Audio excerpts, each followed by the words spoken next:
Why do the best companies in the world, the ones with smart leaders, loyal customers, and cutting-edge technology, often fail when new innovations emerge? How can a business do everything right and still lose? That's the central question Clayton Christensen set out to answer in his groundbreaking book, The Innovator's Dilemma, first published in 1997. Christensen's research forever changed how we think about innovation, competition, and disruption. He discovered that great companies don't fail because they are lazy or mismanaged. They fail because they follow the very principles that made them successful. Their downfall comes when they ignore or reject disruptive innovations that initially look unprofitable or irrelevant, but later transform entire industries. The first lesson is understanding the dilemma itself. Successful companies listen to their best customers, improve their products, and chase higher profits. But disruptive technologies usually start small, appealing to new or low-end markets that established players overlook. These innovations often seem inferior, at first slower, cheaper, or less capable. But over time, they improve, gain traction, and eventually displace the incumbents who dismissed them. The second lesson is the difference between sustaining and disruptive innovation. Sustaining innovations make good products, better, faster computers, sharper TVs, better performing cars. These help companies serve their existing customers and maintain margins.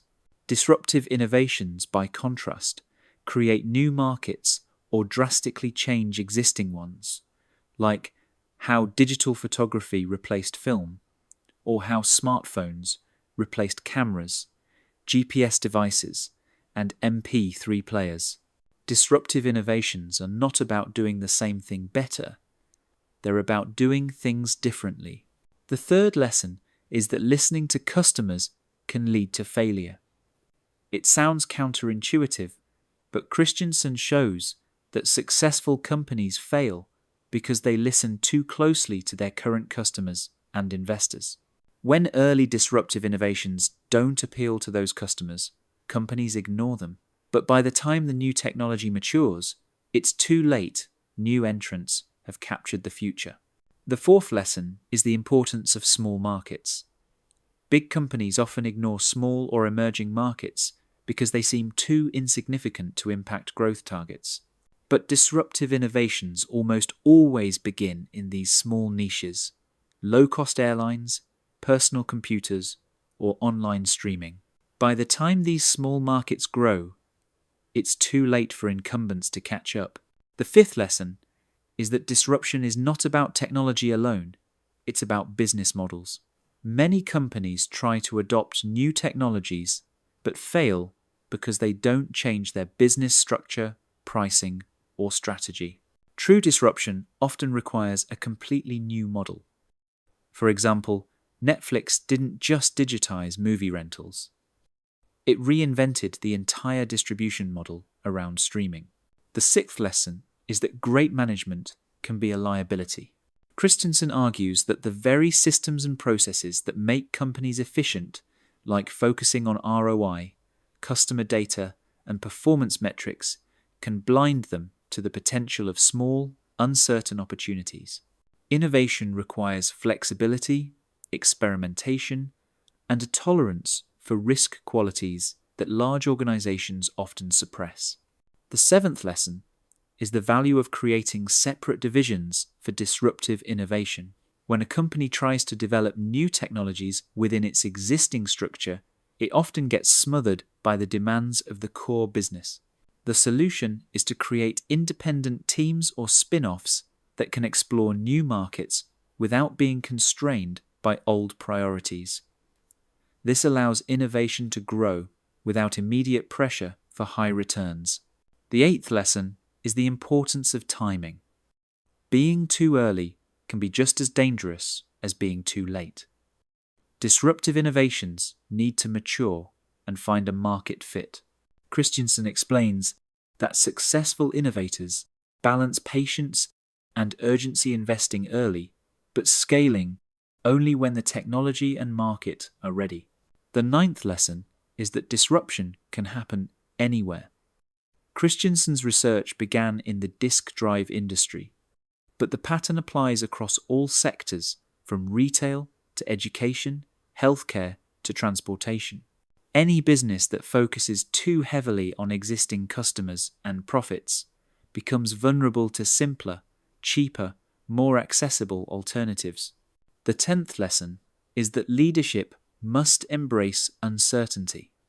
Disruption cannot be managed like a routine process. It requires a mindset shift from prediction to discovery, from control to learning. Great leaders don't just manage existing success, they build capacity for future change. So how do we apply the innovator's dilemma today?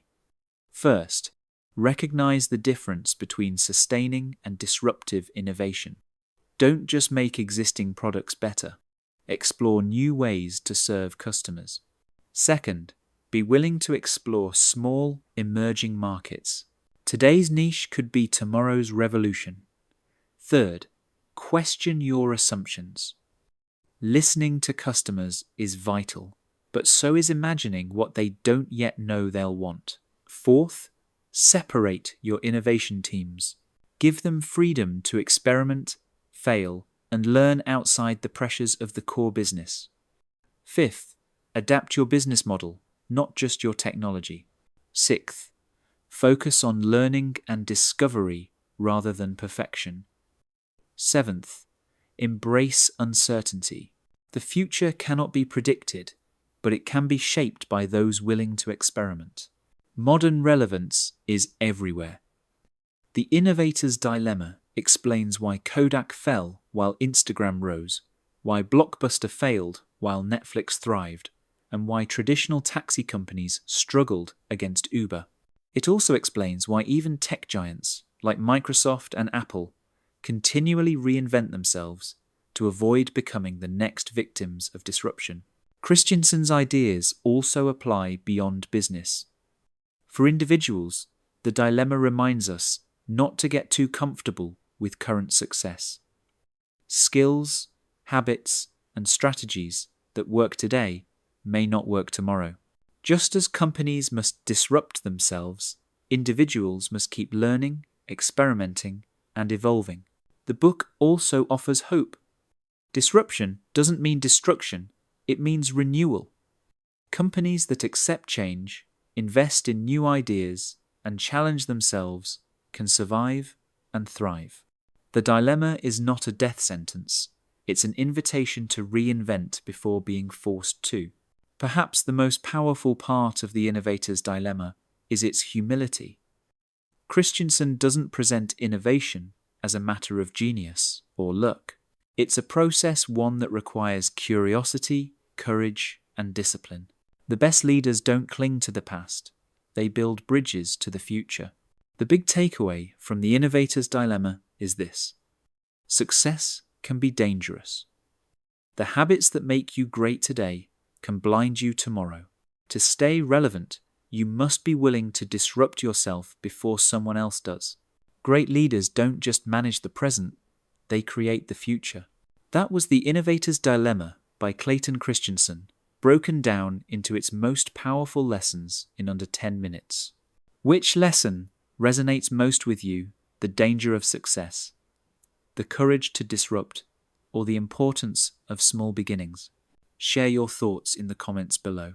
And if you enjoyed this summary, make sure to like this video, subscribe to 10-Minute Books, and ring the bell so you never miss our weekly breakdowns of life-changing books.